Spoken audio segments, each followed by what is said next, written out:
I've got the band No Takebacks here on the Popko Project Podcast. How you guys doing? Doing Great. wonderful. How about you, man? Oh, so I was saying earlier, man, I gotta start doing these in the morning when I wake up and I'm ready to go. These late night ones. I'm Yep, sure it's quite not easy for feeling you guys that. there. I always thought like, oh, it'll be good, it'll be at night, people will be available, but like it gets late quick. Yeah, it really does, especially this time of year. Yeah, Sneaks you're up right. on you. hmm Yes, but we have got some big news out of the No Takebacks camp. Got a new single coming out February 14th. Heck yeah. It's called Another Night, actually. Another night. Is it like a Valentine's Day themed song? Sort of. If you're thinking in the terms of like breakup, I guess Yeah. we're trying to bring people into their sadder side of their feels for Valentine's Day this year. Like we need help with that. Yeah. Yeah, Yeah. for real. Well, before we get into it, tell me a little bit about who No Takebacks is and where you're from and a little bit about the band.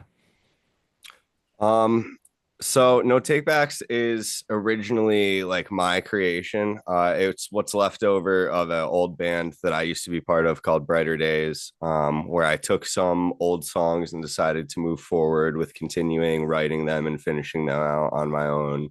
And then recruited help of a couple people to play with me over time. And then eventually, was able to talk one of my members, Brendan, into rejoining the new band, and then found two more friends of mine, Reese and Tristan, here to fill the rest of the lineup out officially, finally. So, So Brendan got pulled back in, huh? yep. I did. He never really left. There's no escaping Tyler. Yeah, that's true. I never really did leave. Um, so and where are you guys based out of? Montrose, Pennsylvania. Montrose. I don't know why you thought you're in Scranton. It's in between Binghamton, New York, and Scranton, PA, but we do a lot of Scranton-based shows more than Binghamton. So, Yeah, Yeah, Scranton's our like stomping ground. home yeah, turf kind of. pretty much. Yeah. I think that's kind of where I first heard of you guys because I've been, on the radio show, I've been playing you guys for, geez, it was, back in probably what 2019, 2020, and then I left and I came back and I've been playing some of your new stuff. So No Takebacks has been a thing for a while though, Yeah, a hot minute. and you released a couple singles late last year. One was called "Caught Up" that was released in December, and then you released one with Altered Pink called "Before You're Gone."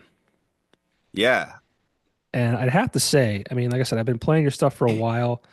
I've listened to all of the No Takebacks songs, and I really feel like that "Before You're Gone" is probably your best work yet, Thank you so in my much. opinion, for what it's worth. Thank you. No, I genuinely appreciate that. And I know the rest of these guys too. I think that the entire camp has felt the same way about that song. Everyone on our team has stated I, over I and was over about to again say, yeah. how that's like everybody's favorite one. It's it's just so good. It really is. I mean, do you think that just, I mean, how much involvement did that project have with you guys? Um, Gosh. So actually, I wrote that before the rest of the guys here joined the band, and it was kind of like more work of mine and Matthew Jenks of the band, the Magwas. I think now he works in a band called Weekend Therapy, Hmm. and he's my producer for most of that song. Um, and him and I just sat down and I threw out the idea to him and we worked on it and worked on it and worked on it. And when it came to the end of the song, I didn't really have like a definitive part written yet in the studio. And I can't remember if it was me or Jenks threw out the idea of getting a feature on there and that it would be really cool to like incorporate somebody else from the local scene. And I knew that I wanted to do like a duet style for years now. I just hadn't found the right piece to do it. And this seemed like the perfect moment. Uh, plus I was looking for somebody with like a Jetty Bones style voice, which is a band based out of Ohio that I'm a huge fan of, and just has that voice. It just ended up being the perfect combination for the song. Now, did you have her part written for that, or did she kind of come in and add to it like that? After some time, I did end up writing out her part as time went on there, because there were periods where we took like a break from the song in the studio and revisited it.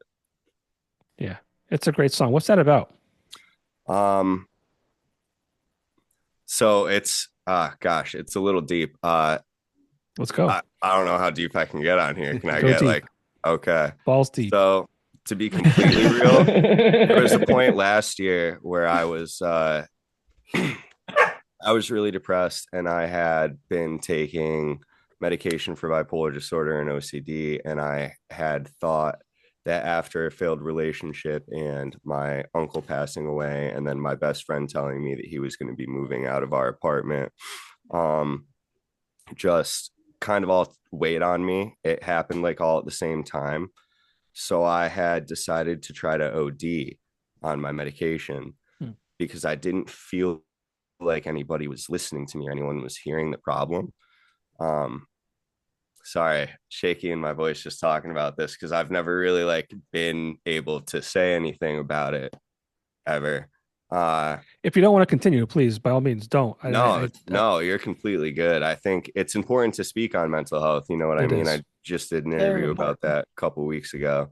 But yeah, so the song essentially is about that struggle, the failing of all those relationships kind of at once, my uncle passing away, and just really feeling like that I had nobody at the time. And would you say the song helped you get through that? Yeah, absolutely. 100%. It became like my therapy. And that happens a lot. And I think that, music for, not only for the consumer and the listener, it's also that very much that for the person writing it. Yeah. And I Very remember much so. I remember going through COVID and just like thinking about, thankfully, a lot of musicians I feel like took advantage of like the break, quote unquote. But I was like concerned like with like the mental health of musicians in general, because part of being a musician is performing and being out gigging and connecting with fans and all that kind of stuff. And I was like really concerned with like the mental health of the scene and where that would go. Oh, for sure. Did you struggle with that at all? Any of you guys? I mean, that was around the time I was trying to start my own band personally, and the whole COVID aspect just made that hard and threw all of that off. Just made it hard to find people that actually wanted to come out and make music. And yeah. But I feel like people got through it okay, for the most part. For the most part. I know I personally wasn't doing a whole lot during COVID. I've gone through periods of like releasing music sporadically, but never being consistent and taking breaks for my mental health as such. And that was mostly one of those periods of time for me. Well, I mean, yeah, taking a break is good too. I think a lot of people like enjoyed. I mean, they didn't enjoy COVID, right? Because it was terrible, but things kind of slowed down a bit. Oh yeah, everything slowed down a lot. Yeah. Mm-hmm. Yeah, thankfully we're far removed from that, so it seems. Yeah. Not as far as we can be. Yeah. Yeah. Knock on wood that it never happens again. Yeah, knock in on our wood. lifetime. There we go. Yeah, knocking all the wood here. Yeah, for real. But I mean, do you find your music connects with people on that kind of level too, as far as relating to things that they're going through and things like that? Not my dog. It's not my dog. Sorry about that's that. Brendan's Sorry dog. about that. You're good, brother. I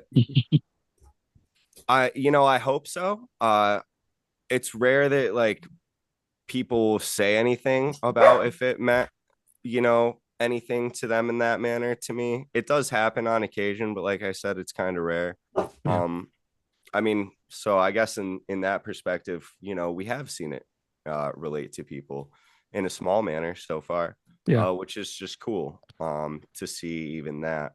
I mean, I hope it's relatable to people in that sense that they find help or even therapeutic release through sharing the experiences in some of our songs, or even just asking the questions if anyone is listening. You know what I mean? Yeah. I mean, and what would you say that a lot of your songs are about? The ones that you've released so far. I mean, you have an EP, correct? Yeah, we have the Reminiscer EP out. And then you have a handful of songs that you released after that. Yep. Is there a common theme between any of the music that you write, or is it kind of all over the place? um I guess the common theme would be I like kind of nostalgic. I try to pull a lot from, again, my own experiences, such as that. But the Reminiscer EP is about a time in my past from when I was like a teenager to my early 20s and being diagnosed with bipolar and the struggles that came along with that. Having to, getting kicked out of my home, having to find somewhere to live with one of my friends finally at some point, because I mean things were just so bad mental health wise that there was just no dealing with it, really, for anyone that was in my sphere of life for a while. So that EP kind of encompasses that sort of thought, and the new songs I guess refer to the last year of my life or so, um in just the sense that they're way more current on what's actually occurring and what's been occurring in my life and what has occurred since the last EP, and in the last year or so. Have they been better days? Um, I wouldn't say they've necessarily been better, but I've been better at finding the silver lining. That's good. That's half Yeah. the battle, I think. Oh, always, for sure. You know? We're trained to think a certain way, and I think that at the end of the day, all that negative thought is just learned behavior. So if you can fight that, you can teach yourself to, think more positively. Yeah, it's hard, Mhm. especially in the world that we live in. And I think social media has a lot to do with that. And if I can get off of it, I would. It Um, spreads so much negativity. it does, and it's just constantly. It's just constant, like in your face, and it's Mhm. almost like you can't win. Especially with this, the election that just happened and all that kind of stuff. I won't get in too deep into that, but like, no matter what side you're on, there's always like negativity. Like it's hard to get away from, Yeah. and it's hard to Honestly, live. yeah.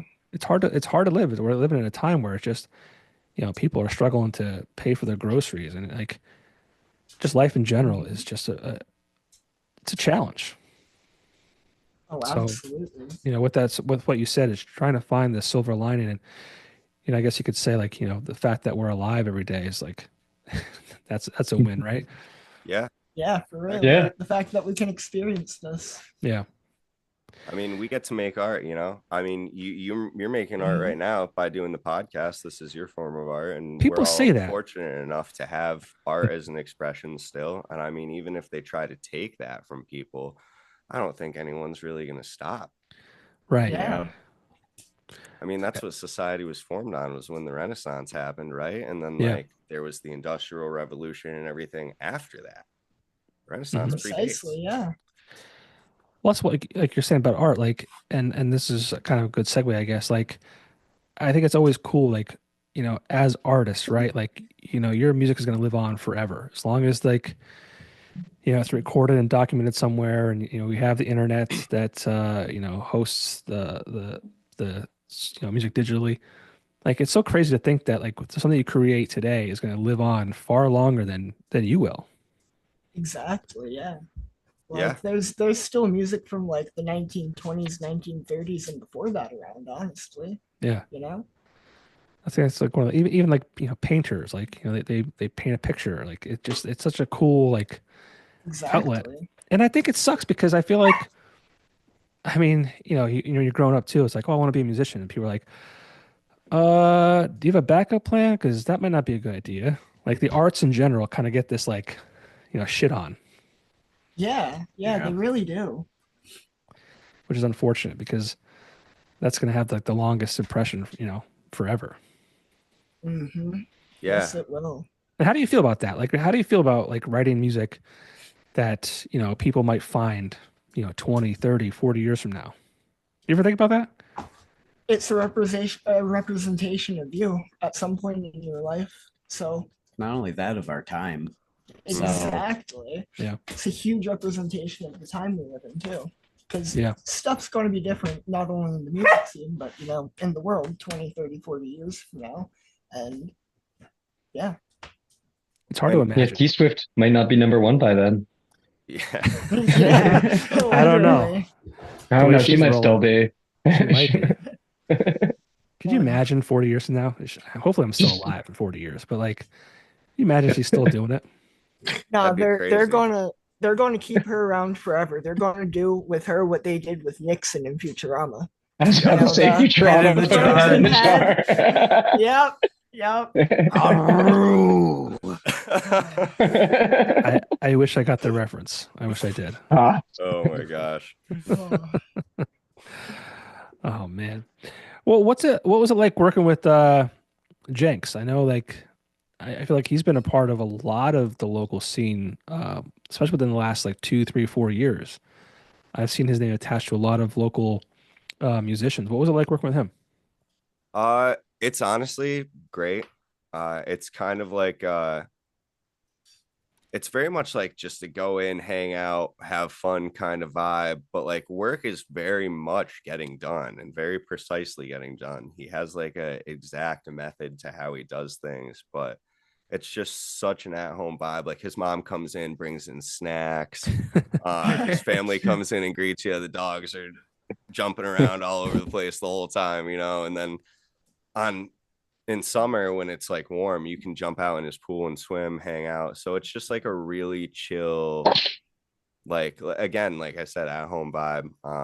And his method is just so laid back. He's willing to like work with and try pretty much anything, and pretty experimental too, and pretty good at adding in his own touch and letting you know if something could sound better, and He has a definitely not very scared good to tell ear. you. Yeah. mhm. That's one thing I Well find put. so cool about producers and things like that. Like they could take a song that might be, good as is, but they can hear something or think of something to add to it, and it just takes it to that next level. Precisely, yeah. That's something wild producers can do, honestly. Yeah. I always wish like I have a I think I have a good ear for music, but I have like no knowledge of music as far as like writing or recording or anything like that. I couldn't even tell you what a note was or whatever. So I wish I was able to like kind of how do I explain this? Be knowledgeable in the space where I could like be like what Jenks does and things like that. Yeah. But I remember back in the day, this is like with Aaron Bruck, who's currently the bass player and vocalist in Breaking Benjamin. Well, backup vocals. What this is back in early 2000s when he was playing in bars to sometimes 100 people or sometimes to 10 people. And he was in a band at the time called Panacea, and we would be at the bar, he'd do his set, close down the bar at 2 o'clock, and he'd be like, "Yo, come outside. I want you to hear what we're currently working on in this band. I want to get your thoughts on it." And it's been cool to always have that kind of like respect from musicians to kind of like, we want you to hear it because we think you have a good ear for it. Honestly, that's like a really sacred bond between a musician and a friend to have, because like unreleased music is kind of sacred, you know what I mean? It's like To a a journal. band. It's like a journal. Yeah. Yeah. Yeah, precisely. Yeah, and yeah, I know exactly what you're getting at. Yeah. And did Jenks work on this new song with you?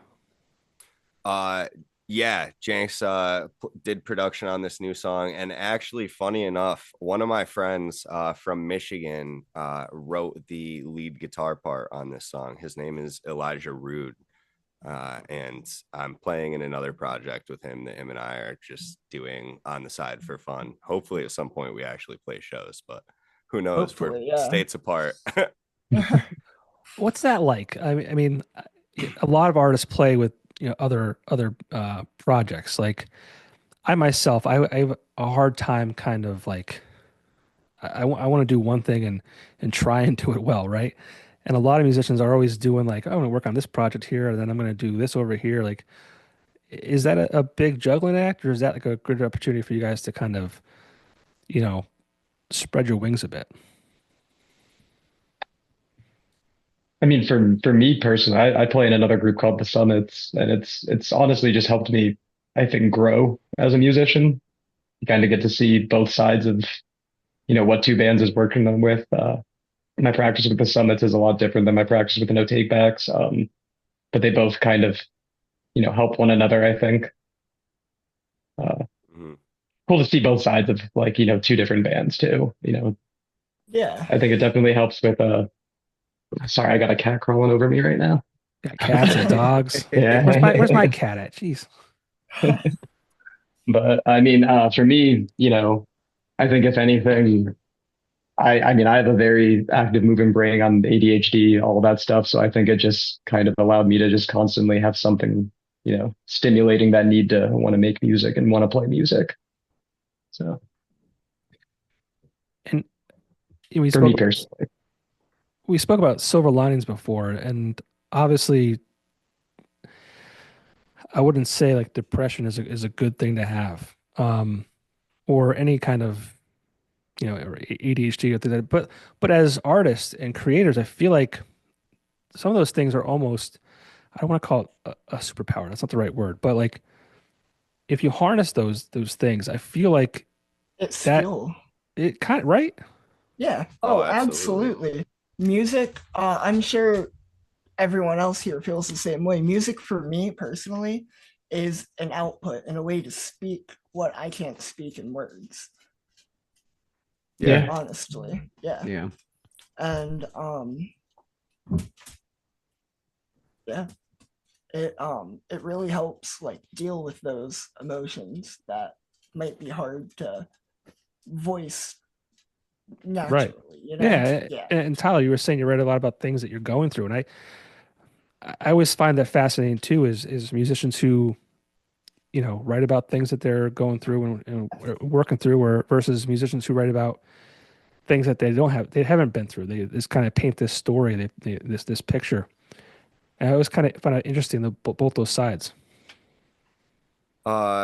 Yeah, dude. I personally don't understand how people can write songs about stuff that they haven't Right. gone through, because Yeah. like I can't do it. Like it's all personal experience for me. And I mean, like, trust me, I've tried. I just can't, like, I can't do it. I can't just make things up like that. Now, I don't know if that comes to like lack of imagination, or maybe I didn't read enough books as a kid.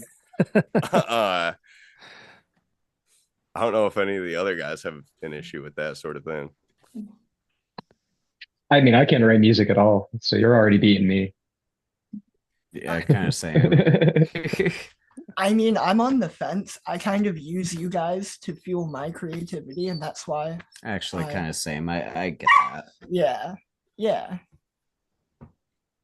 That's And kind of why we all. Oh, no, sorry about that. go ahead. No, your floor. Oh, well, that's honestly kind of why we all mesh so well together as a band too, because I feel like creatively, like we all have our own blocks, and but when we all come together, it just kind of like It's all cohesive blocks. Yes, like one can compensate for where the other's blocked, Yeah, kind of like a puzzle. Exactly, precisely like puzzle. Yeah. And as far as your backgrounds go, I mean, do you guys have the same kind of influences, or do you kind of come from all different backgrounds? How does that work? Oh boy. Oh no. Yeah. I love this part of the question, just because I always find it. when I interview metal bands and I ask them that kind of question, it's always like they always say like the most off the wall, like stuff you never even think of that they kind of Yeah. pull from. But I mean, what's that like for you guys? I know for me personally, I have the softest style of music. Well, yeah, the more That he soft does. style of music. And I like gravitate only Excuse me. towards alternative, indie, punk kind of sounds mainly. I think the rest of the band is much heavier than I am. Well, Tyler, I'd say who are some of the bands that you kind of have inspired you over the years? Sea Haven is a really big one. They're like a West Coast band. Not too many people that I talk to ever really have heard of them. But their lyricist Kyle Soto is who I try to take my style of lyricism from as well. And the story so far, of course, is a huge influence on me. I think that that's kind of apparent in some of our songs, as well as Knuckle Puck and bands like Real Friends as well. Um, All Time Low was the band that like got me started playing guitar. I'm not sure if any of that ever shows through in any of my music, but that's a fun little tidbit. I think I made a rant about the story so far after they came to Montage last summer. Oh, I had such a good time at that concert, actually. I was so disappointed with their performance, to be honest with you. I'm trying to think of there's a song that I wish they would have played that they didn't. And yeah, I made a big rant on social media about that. It was mixed reviews. Well, I mean, I think that's important about music, as everybody's can have their own Yeah, opinion on it. for sure. It's Yeah. so subjective, which is like a good thing and bad thing, I guess. I do Mhm. wish that they would have played more of their old songs on in that performance as well, personally. Well, I think I made the comment that I just felt like I got ear fucked the whole time. As bad as that might sound. And I felt like I was mad they didn't play the one song because I felt like they missed an opportunity to kind of like slow things down and kind of connect with the audience. Yeah. And I can't what the hell song was it? I hope it's the right band that I'm talking about here. Uh, where is it? I can't think of the name of the song. It was a slower song. Uh Gosh, they have a couple. Clairvoyant, maybe? That's it. Clairvoyant. Yep. I'm like, what a chance to like just slow things down and have the whole audience like sing with you. That And I would be felt they were sick. just like Yeah. 110 miles an hour the whole time, which is fine, right? I mean, it's their stage. But I was just like, oh man, I get what you're saying. Some breath in their performance there. yeah. But Tristan, how about you? What are you digging into? I'm the new guy to the punk pop emo scene, admittedly. I'm the new guy to the band in general. I'm just the new guy. But I mean my parents, I was raised, driving in the car listening to Tom Petty and Bruce Springsteen. So, I didn't have, you know, a lot of, any of the influences that, you kind of hear coming through in No Takebacks. Um, That's okay. but honestly, since joining, though, I mean, you can even my wife is the biggest like Warped Tour child. She was all about that, and she's I think as excited as I am to be in No Takebacks, I think she's more excited than I am that I'm in No Takebacks. Um, she's like the biggest fan, and she's actually made me a huge fan of this music. And No Takebacks has made me a huge fan of this type of Yeah. music, just because like that's the cool part is I became a fan of theirs and then got asked to play drums with them. So I was super excited. So, it was great for me. But, It's such a but great yeah, I definitely genre. come from a different background. Yeah. I Honestly, my playlist right now, I think like my top songs, it's like No Takebacks. And then under that, I think there's like Pink Floyd and like Tool. So it's all over the damn place. But yeah. Yeah, I think like pop punk and emo is such a great genre. I mean, I kind of I'm old, right? So like I'm looking back at like early 2000s, 2001, when I, Jimmy Eat World and Dashboard Confessional, and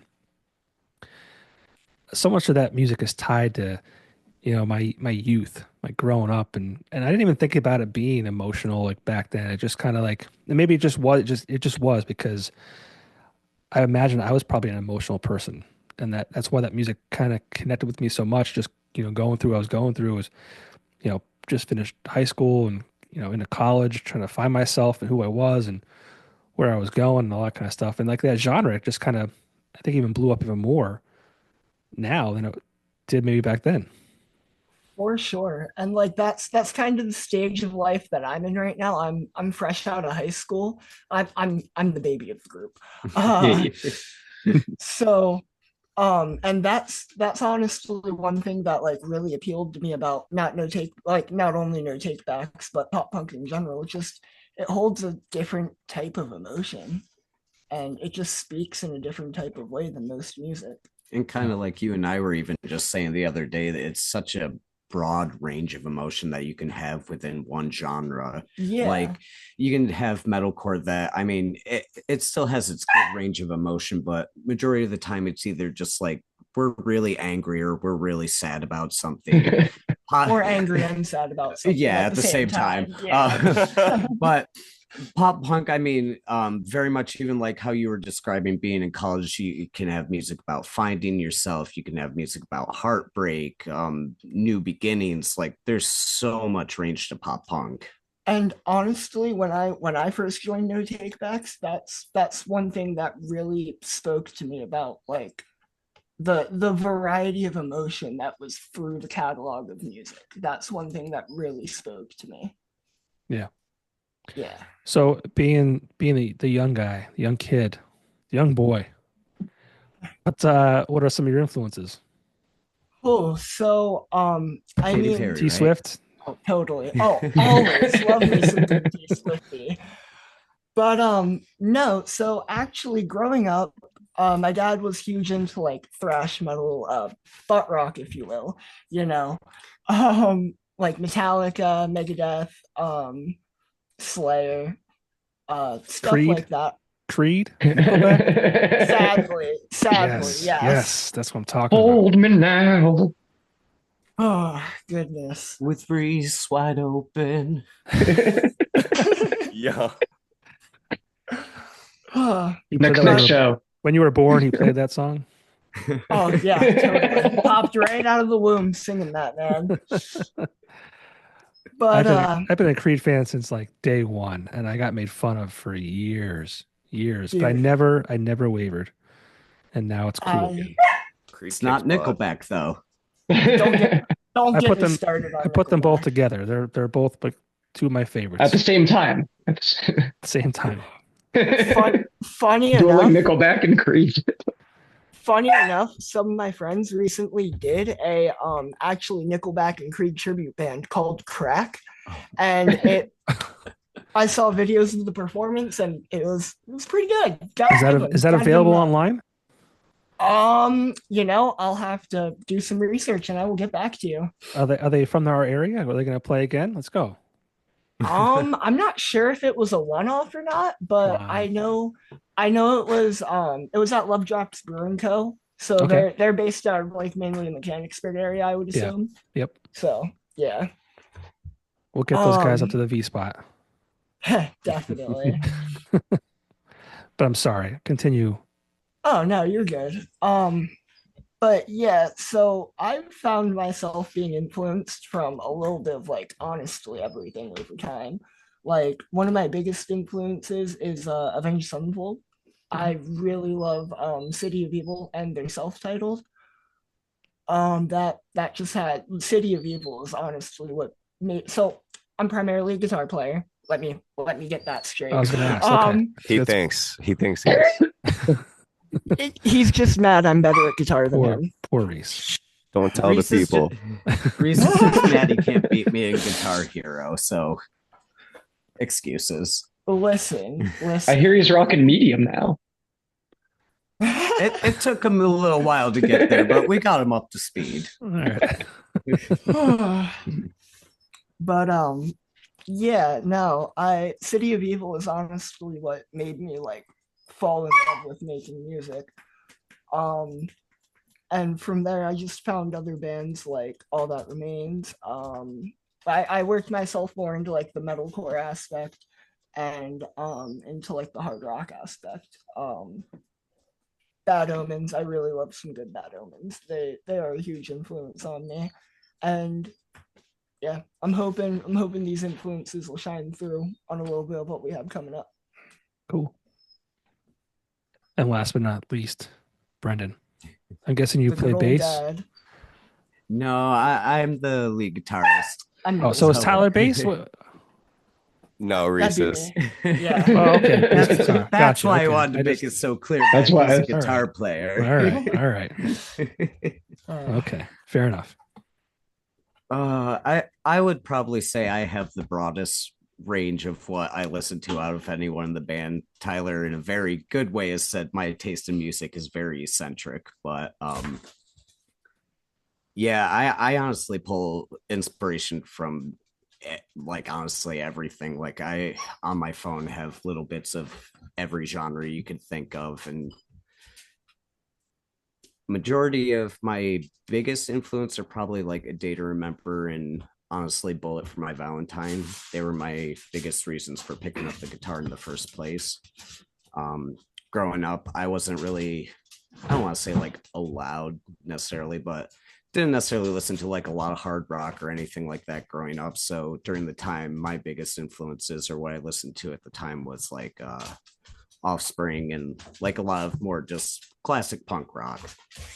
Around 10th grade or so, I remember a friend showed me, honestly, it was Tears Don't Fall by Bullet. I was like, I have never heard anything like this. And I just did a deep dive into metalcore and I've just never looked back. Yeah. I was like that. You know, and you guys can answer this if you want to, but like knowing or hearing a song or an album for the first time and being like, wow, like what is this? This is like life changing to a degree. Like, do you guys have that? You just mentioned yours, Brendan, but like, do you guys have that album or song that was like, whoa? 100% for me. I just mentioned mine to Reese the other day, actually, and I still don't know if he checked it out or not. But the album, Probably not. Carry On Kid by Worthwhile. It's like a hardcore album, essentially, like hardcore punk, which is kind of out of my normal realm of punk music, surprisingly. But when I heard it when I was younger, when it first came out, it literally changed my life. Just the songs are not about traditional, punk or emo music, or it's about life, the struggles of life, family members dying, being poor and broke, traveling in a van with your friends, what music means to you, like what you want your life to be about, taking charge of that sort of thing. It was just very transformative. Anybody else? I mean, go ahead, Reese. I'm interested. So, like I said, I wasn't very into like pop punk or anything like growing up. The first band that actually got me into the genre was, they're not a very popular band. I'm not sure if anyone else here even's ever heard of them, but they're called The Receiving End of Sirens. They're a band from Boston that was like a skate punk band. They had this album called Between the Heart and the Synapse. That was like my first introduction, to like more of a pop punk thing. And that was always where I kind of got all my stuff from, because I never listened to like any of the Warped Tour bands or stuff growing up. That was all late for me. So that's kind of, an obscure band that I found on Pandora one day. I think is actually how I found them, but yeah. I think for me, it was Tonight by Smashing Pumpkins. When I was like probably 10, 11, but even before that, Genesis, I Can't Dance, and Dire Straits, Walk of Life. It's probably obscure to you guys, but I like the I Smashing love- Pumpkins. I know all of those. oh, good. Okay, good. Yeah. I love me some good Dire Straits. I used to fill in a little bit for a jam band. Um and they played a lot of Dire Straits, Grateful Dead, etc., etc. Yeah, Yeah. that was super great experience. Yeah, it's wild. Like that's stuff that I grew up on, and now I work at a classic rock station that plays those bands.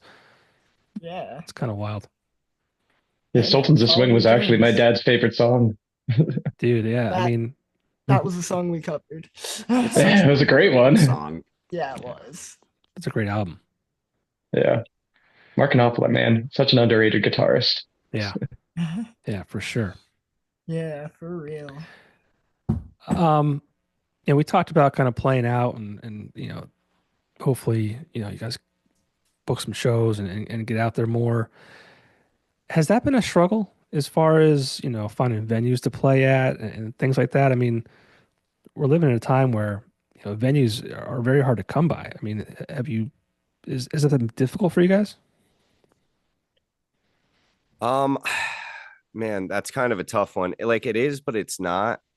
It's difficult to get into like some of the exact places where we wish we could be playing and like be playing with some of the bands that we want to be playing with because certain scenes and groups within can be very clicky at times. And I mean, Hmm. some of us are a little older, so like we had our time of already going and hanging out at shows. You know what I mean? Like I'm going to be 30 this year. Brendan's like 32, 33. I think I'm gonna be Tristan's the same age as 34. me. Yeah. Yep. I'm turning 30 this year too. You know, I'm like I was going out to shows as a teenager. Oh, sorry, Reese. I'm literally turning 20 this year, and I'm going to be making these old guys feeling like they're 20 again. You Just have you to. Oh, wait. you're so You far guys are behind all me. young. You guys are all young. Yeah, we got to start going out to shows again. Yeah. At the end of the day. But it's been Yeah. kind of difficult, like for the most part. Just because, like I said, certain scenes are very clicky, and until you get in and like kind of make a little bit of a name for yourself in certain areas, it's hard to really like land the opportunities that you're hoping for in the beginning. Mhm.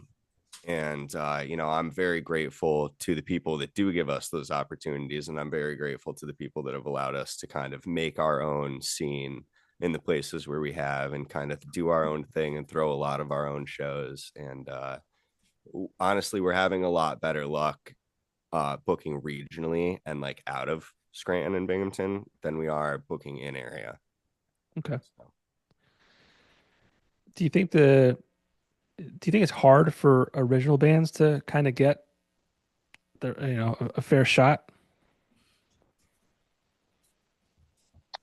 Meaning, like a lot of bars and places like that, they want to have, music being played that maybe they're cover bands and things like that because they want That to be, everyone knows and draw a yeah, crowd. they Yeah. want to go Yeah. out, have a good time, have some drinks and hear music that they know. So, the question would be like, as an original band who has their own songs that people may be hearing for the first time, does that put you at a disadvantage? I So think so. in a sense, it can, but it's about just sneaking your covers in and like sneaking covers into your set strategically to keep the people interested. And Yeah. you know what I mean? Yeah. It's really about what you do with your like the cards you have, I guess, you know? Yeah, I mean, No, you're feel this. talking to a guy who loves local original music. I mean, Yeah. I've dedicated this podcast to mainly that, and then the show on the radio to only that. So it's like I wish that there were more venues, out there available for, you know, unsigned artists, local artists. But I Mhm. mean, it's a business too. Like I wish I had the money to open up a venue to just like I didn't care if it lost money or if it broke even that'd be fine. But like so many places are in the business to make money. So it's like it's hard to, you know, be a space for that style. Well, so honestly, I really think every scene has a spot like that. Not like every scene, don't get me wrong. Not every scene is as fortunate to have a spot like that. but it just really depends on like how far and deep down you dig. You know what I mean? Especially nowadays too, since after COVID, the music scene has taken more of a DIY approach. Me personally, I've noticed a lot more people are actually starting to go out of their way to open venues like that. Like, Good. I recently heard of this tiny little warehouse venue open down in Harrisburg called Old Brush Hardcore Labs or something along those lines. And they're slowly becoming a staple in the local scene because that's a spot where like the original small bands can come out and, you know, play their music and get a crowd. That's awesome. Binghamton So- has a decent amount of spots like that as well. Because Yeah. we have friends that we're going to be doing a little tour with later in April. Can't say too much on that yet, though. Yeah. But they're playing up in Binghamton at this new spot that this girl, Raven, who goes by Wrist Guards on Instagram, in case anyone wants to hit her up. I know that she's always welcoming new bands through the area and putting on shows. They throw like house shows and shows at local skate parks and stuff like that. And they're a group of younger, kids, probably Reese's age. I shouldn't be saying kids, they're like early 20s.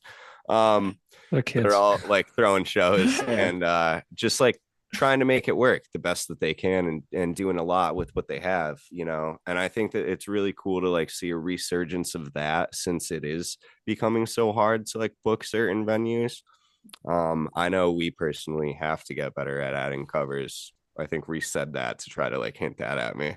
A little bit. I think Reese is like wise beyond his years.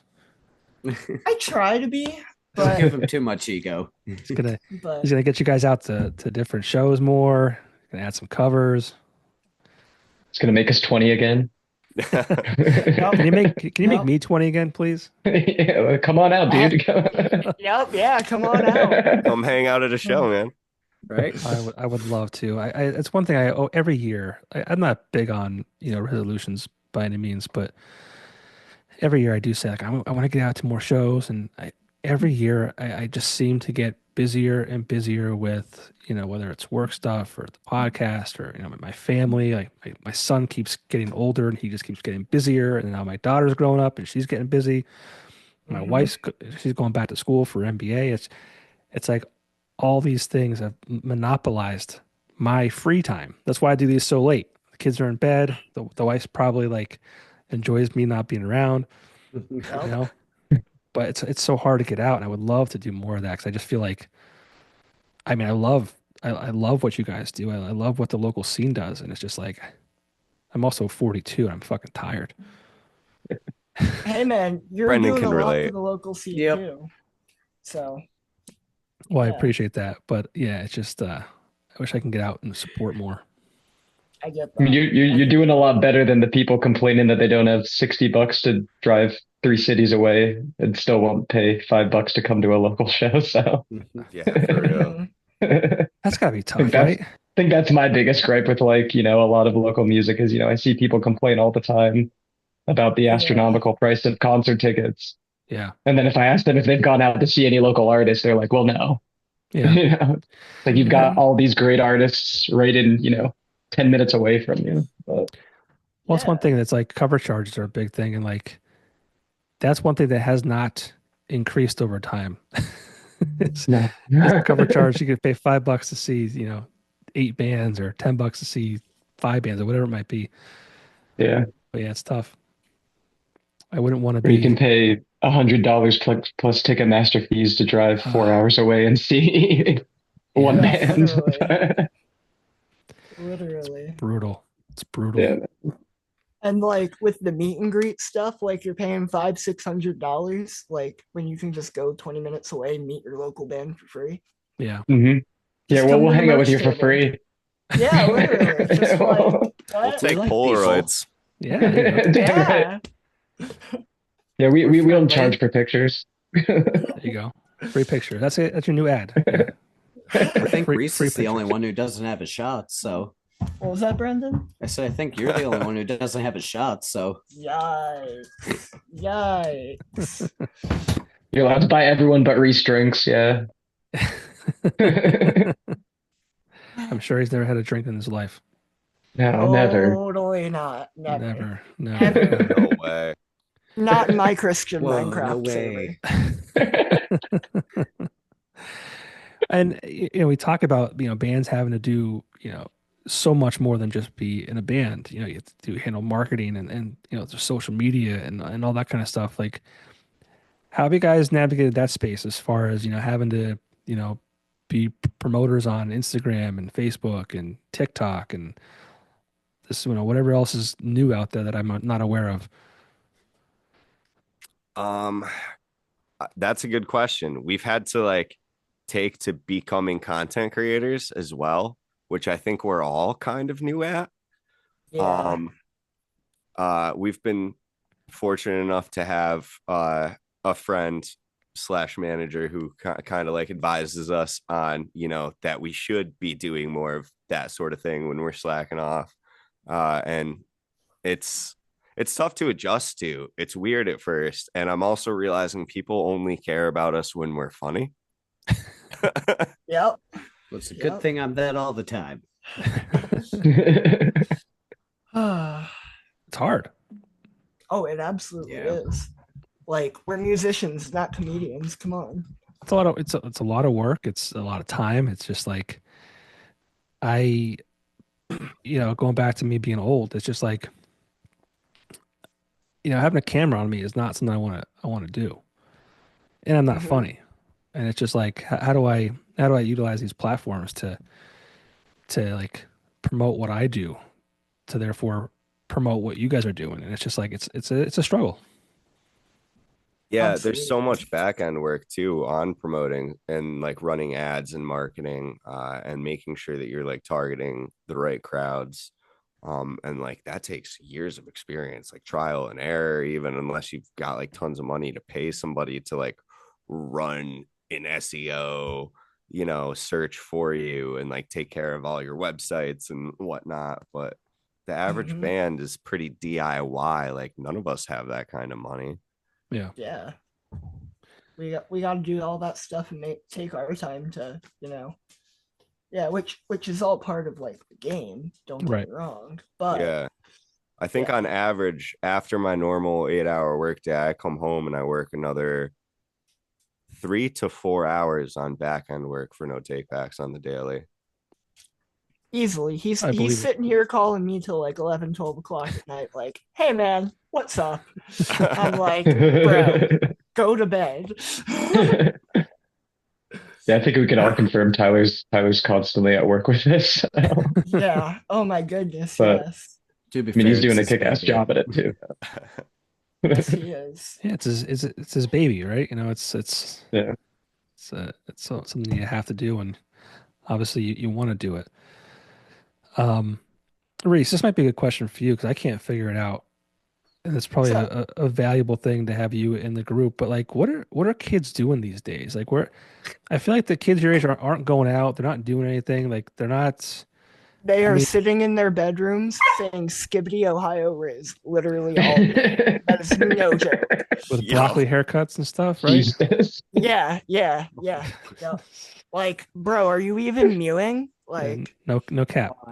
Yeah, no cap. Bussing for real. So I work. My main job is I teach kids karate, and you're just bringing me like PTSD right now to like my normal like teenage class. This is my teenage class right now. Can I join your class? Like what? God, no, Reese. They're already distracted enough. All of that is just foreign to me. It was like you just dropped me in the middle of Japan, and I have no idea. I am way too old for that. I don't understand any of the language. I get Riz. I understand that. That's kind of like. Explain it to me? What's that? Well, Riz is like he does Riz. Riz is like having charisma, right? Like. I guess pretty much. This is why Reese needs it explained to him. He has literally. Yeah, but the rest of it, the no cap and the skibidi toilet bowl and stuff, I don't get any of that. Yeah, like is my toilet bowl skibidi? Like, how are we determining this? The only thing I know that Skibidi Toilet is something I saw in I think Walmart with a head in it. Yeah. I don't know what that means. I've been subjected to it, and I'll fill you in here. So it's this video of this song, I think, that this, I don't know, kid must have made of like this animation of this head in a toilet, and it's just spinning and singing this song, but I can't like remember exactly what the song is. One of my other friends who's about Reese's age showed me. Was it Eli? It was Eli. Well, this happens every generation, right? Like, I mean, there's things that I'm sure that I did that my parents were like, "What the hell are you talking about?" But this is like new level, I think. It's a lot different than YOLO. That's what I Yeah. remember from like when I was in high school. It was Yeah. like YOLO, Yeah, that type of YOLO, stuff. I was like, this, FML, you know. yeah. I was like, like, this is, Yeah. I feel like they're at a different level than that now. But Yeah. I we mean, definitely are. Like, come on. Come on. yeah. Yeah. You say Skibidi Toilet, and there's no like, yeah, I'm lost. But Yeah, man. Yeah, And like YOLO. where does Ohio come into it? Like, Well, Ohio's a state. well, yeah. Are you sure? Not anymore. No. I don't think Ohio's real. Yeah, Ohio totally. it's not. It's a myth. I mean, pigeons aren't real. You're not wrong Government there. drones. drones aren't real either. Yeah. They came out today and told us what that was. Did you see that? I I not. didn't What did they know. say it was? I'm super curious. It was not the enemy. It was approved, flight things or whatever. Yeah, I'm not. I just saw a quick thing on it. They were all approved. There was probably some hobbyists involved as well, flying different drones, but they were doing some surveying, but they didn't get into detail. But they said that they were all approved and it was not the enemy. So, but we've been lied to before. So, I mean, yeah, that's totally transparent enough to just Mhm. run with it. Mm-hmm. Totally. so the press secretary told us today.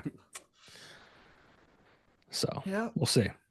I liked the conspiracy theorist that they were, and I'm still not sold that it wasn't this, but they were surveying, they were like looking for like a lost nuke somewhere. I had heard that. Yeah, Yeah. that seems like more realistic than, oh yeah, they were all approved and they were just, it's all fine.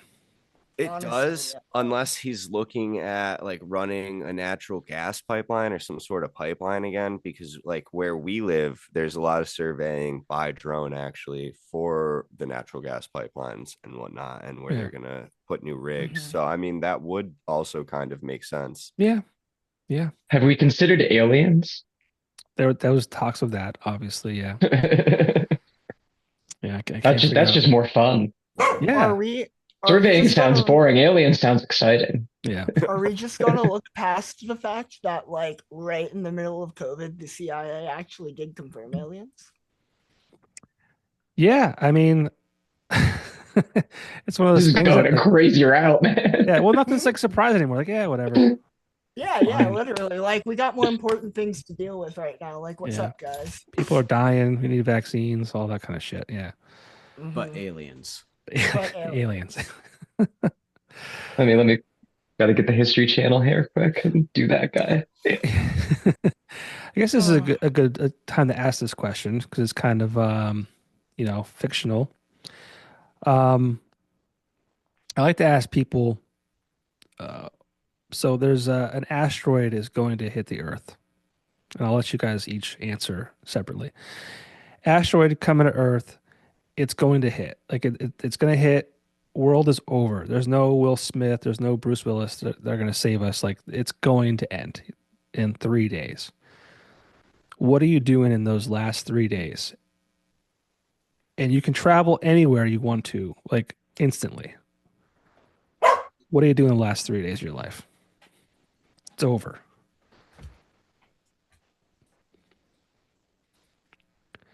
But you can travel somewhere instantly.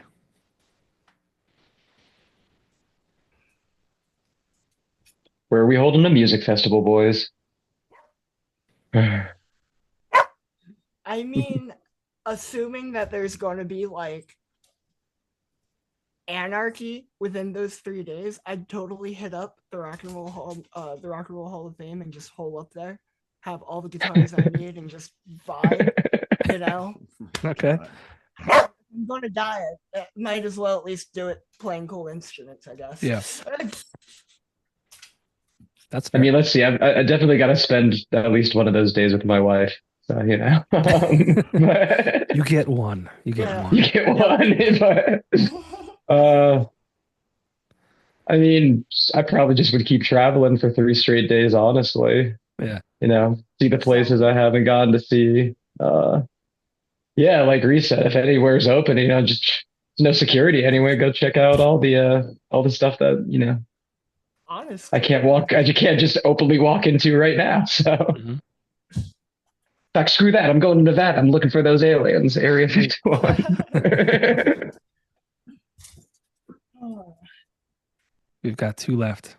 I'm going to do everything that you can't do normally and just ask my celebrity crush out, fly her to a dream vacation for a night. And then on the last day, I'm going to spend it just teleporting myself anywhere that I want, driving whatever car that I want, taking money, taking whatever the heck I feel like taking. Almost cursed there, and then I censored myself. It's okay. You can curse. Brendan, Lord. what are you gonna do? I'll tell you what I would do, and you can think about it. I'll give you a few more seconds here. I would probably do a bunch of drugs because I never had before. fair point. I never had before. I don't know what any of that's like. I've always been on the straight and narrow. I've stayed away from the bad things. I've never experienced that euphoria that it may or may not bring to you. And I mean, if I got hooked on heroin, like I'm gonna be dead in 3 days anyways. Who cares? So we don't have to worry about that. So I would do It's very drugs. solid. I don't know if I would do that before or after my last day, which I would probably take my family to Disney World because they love it there. And we would just act like nothing was wrong. So we just enjoy Disney World and pretend it wasn't happening. I wouldn't tell my kids. And yeah, so maybe I would do that first and then drugs, or maybe it'd be even cooler on drugs. I don't know. Disney World does sound a lot more fun on drugs. Yeah, Just I mean, again, I don't know. I don't know what it's like, but I guess that's what I would do. Can't go to Disney without getting goofy. Ah, yeah, that's good. Oh, That's good. Me, honestly, I'd probably at least spend one of the days with my family. Kind of similar to Tyler, I would probably just ask my crush out and just go travel a whole bunch of random places, and then probably the final day I would just take a good solid day for myself. Just find somewhere alone, just really peaceful, and just enjoy the day. I hope it never happens because, like, in real life, like, I'm not a survivalist. Like, I think I have. This is probably all old now. I'm looking down at the floor here. I have a box of beefaroni. I have a box of canned corn, and what is that? Some cans of chicken noodle soup. Brendan and I currently have about 250 chicken nuggets in our freezer right now. So Hell yeah. What did you mainly do? Did you guys see COVID? Who's got all the TP? yeah, literally. Where'd all Come that on. go? That's the most valuable item according to COVID is you just need a shit ton of TP. Oh, I'm sorry, a ton of You can TP. curse. You can curse. It's Yeah. all right. Oh, okay. Well, so when COVID, it was like maybe 3 weeks before the lockdown. It was just like mid to late February. We went to Sam's Club and we didn't go nuts, but this is still from COVID, like the beefaroni and the chicken noodle soup and the cans of corn here. And we bought one, large thing of toilet paper because I mean I was going to use it eventually anyways, and I always do buy a big pack and then a big pack of paper towels. But we didn't go like looting and like buying tons of it. But yeah, that was a wild time. So yeah, I hope that never happens because I'm not, like I said, I'm not a survivalist. This stuff's all old, and So my during kids aren't going to COVID, make it. my girlfriend's dad actually just bought like probably a 30-year supply of MREs, and they're still just chilling in her basement. And yeah, so You never know. yeah, you never know. But if you have all that, people are going to find it. And if they find it, I hope they eat the bubble gum. Yeah, Reese, you just told everyone in this podcast that you have that. Yeah, you told my 5 listeners that you have stuff. My 5 listeners are going to come find you. Yeah. Oh, And your nuggets. Yeah, you're in trouble. oh no, not my nuggets. Yeah. Are That's you the going to biggest take my loss ketchup right too? there. How would you ration those if that would actually happen? You have 250. Would you like be allotted like 2 per meal for like 5 days? All right, hold on. Let's break this down. I think Brendan should just get Gotta rid of get Reese first scientific. and then save all the nuggets for himself. I know how this works. Just straight to the eating of the person and then save the nuggets. Oh, What was the question about the MREs?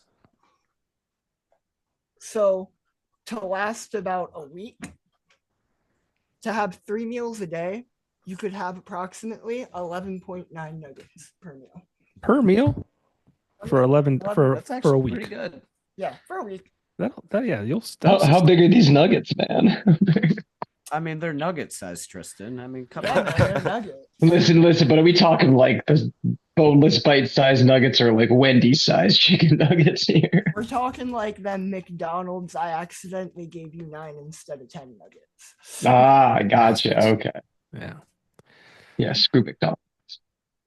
No, McDonald's is good. They're probably my favorite nuggets. It's a toss-up between. I'm a Wendy's, tenders guy McDonald's. myself. I don't know how Burger King is still open. Who goes to Burger King? Their burgers are pretty good though. Like, No, all their so food's I don't go trash. there often, but they do have really big burgers, like disgustingly massive for no reason. Yeah. I love it. I'm a But mozzarella that- stick fiend, and they added mozzarella fries, so that's the only reason I go to like Oh BK. man, Yeah. Mozzarella They're fries. actually good, Oh, thank you for that, Tristan. I'm a fiend for mozzarella sticks too. Now dude. I They're have to good go. too. I'm not gonna lie, they're not All bad. right. Burger King for lunch tomorrow. All right. Just nothing else but the mozzarella fries. There's got to be a food review on it now. Yeah. I say Yeah. everyone thanks Tristan. Yeah. Thanks, bud. Don't, let's talk if about- you dislike it, you don't come back. I'm gonna trash no takebacks if they suck. Gosh. Yeah. This fucking band. All right, guys, I'm on the high stakes in this. These guys don't know what they're talking about. Let's boycott their music. Shittiest food review I've ever heard. Yeah. Don't listen to the new song coming out. It's terrible. Well, let's talk about that and we'll wrap things up. The new song, February 14th. I think you said the name of the song before we started, but I forget already what it was. Another night. Another night. Okay. Did we talk about we've gone so many places tonight. Did we talk about what that song was about, or did I kind of push it off until the end here? I don't know if we touched on Yeah, let's do I it. don't, this one I don't yet. think we did. I don't think we did. I think I said like, before we get into that, let's talk about the band itself. So yeah, We let's just asked like what the Valentine's Day aspect of that other was, I think. Yes. Thank you. Yeah. Thanks for bringing it full circle here. Trying to break people's hearts here Yes. on Valentine's Yeah. Day. Yeah. So talk about if you can. I mean, I know a lot of bands don't want to talk about the songs too much because they want to leave it open to interpretation. I respect that, but feel free to talk about this new song coming out February 14th, and then we'll talk about the year ahead, and then we'll wrap things up. Cool. So this new song again is one that I recorded before rest of the guys here joined the lineup fully. And for me personally, the song is about my last ride home from my one ex-girlfriend's house, who got me back into playing music, actually. Who I'll give her a shout out real quick because we are still very good friends. Her name is Sierra Mount. she, like I said, got me back into playing guitar and stuff. And when I wasn't really doing anything with my music, just kind of writing it for fun, I was offered a show in Binghamton, where she like quick took my phone and just responded yes as we were eating dinner, kind of thing. And I was like, oh, now I have to go to that. So that got me like wanting to play shows again. But this essentially is about my last drive home from her house, another night, meaning like another night alone, referring to all the hours driving back and forth from New Jersey, all the time spent together, and the decision to pursue music over other aspects of my life. Cool. And I assume it's kind of in the same vein as your other songs have been. Yeah, a little bit more on the sad side for this one. Okay. Cool. Very And what good. does the year ahead look like for No Takebacks? Tristan's done. He's like, I've had it. Oh Yeah, man. he's I'm like, still "Screw these here." guys." He's so sad. The song broke his heart. I'm the new guy. They know more about it than me. So. Well, that's one thing the new year holds. More shows with the new guy Christian. Super stoked for that, and getting Tristan's input on everything coming up. Super stoked to see what he brings to the table. Hopefully, it's Yeah, I something mean- other than just beating things. Hey, that's my specialty. But yeah, I mean, I'm super excited. For me, this is the first year, in the band for me. So, I'm obviously incredibly excited for, what this year holds. Get into, get on shows with these guys, getting, recording or, making new music with these guys. So, it's really cool to be able, like I said, I was a fan of No Takebacks before being in No Takebacks. So it's going to be really cool for me to actually be able to put my creative touch on some stuff. So Cool. Yeah. I know you said it was a tour you can't talk much about. Anything past that? I think Reese touched on just a lot of shows, that little tour. I know we're hoping on hitting another small weekender sometime in the fall, and just working towards recording throughout this year, as well as we're putting out music. We're trying to work towards hopefully a full length next year. Would be the optimal goal here. Cool. Well, I'm excited for the new song. I haven't heard it yet. But everyone will hear it on February 14th. Cool. And Yeah. where- Hey, if you want, I can send you the song over after this, so you can take like a sneak peek listen. Yeah, hell yeah, that'd be awesome. Cool. I'll tell you all the things you should change about it. Make a second guess yourself. Yeah, Oh, exactly. maybe he's right. You're our new producer, huh? Yeah. You guys won't go very far at all. I'll put a little produced by Popko stamp on it. There you go. Yeah. My stick face. Well, there. It's have it's the like the Oprah perfect- Book Club. Got I, stickers. I have the perfect meme for this. Yeah.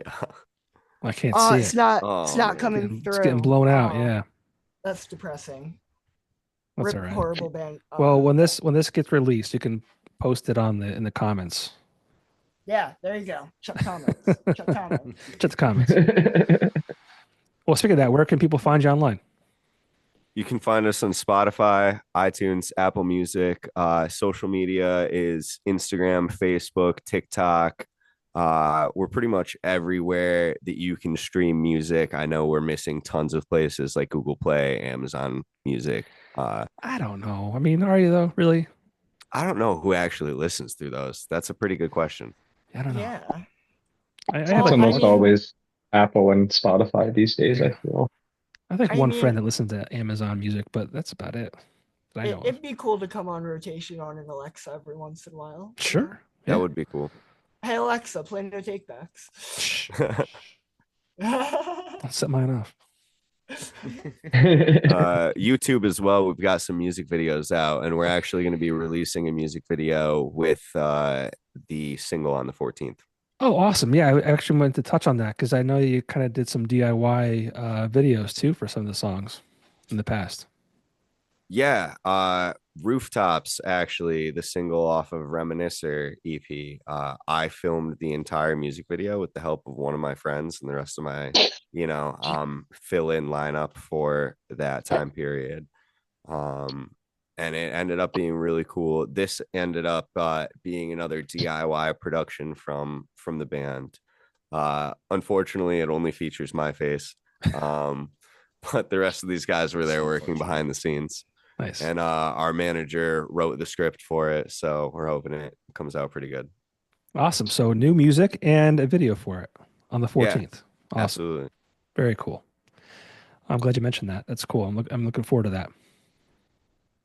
Yeah, hopefully it gets a good response. Yeah, I'm sure it will.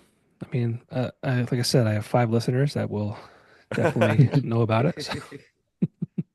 And we love them. We're counting on you, 5. That's right. Spread the word. Yeah. Tell your 5 friends and tell the other 5 friends and tell 5 friends. Yeah, it's going to go viral before you know it. That's how it works.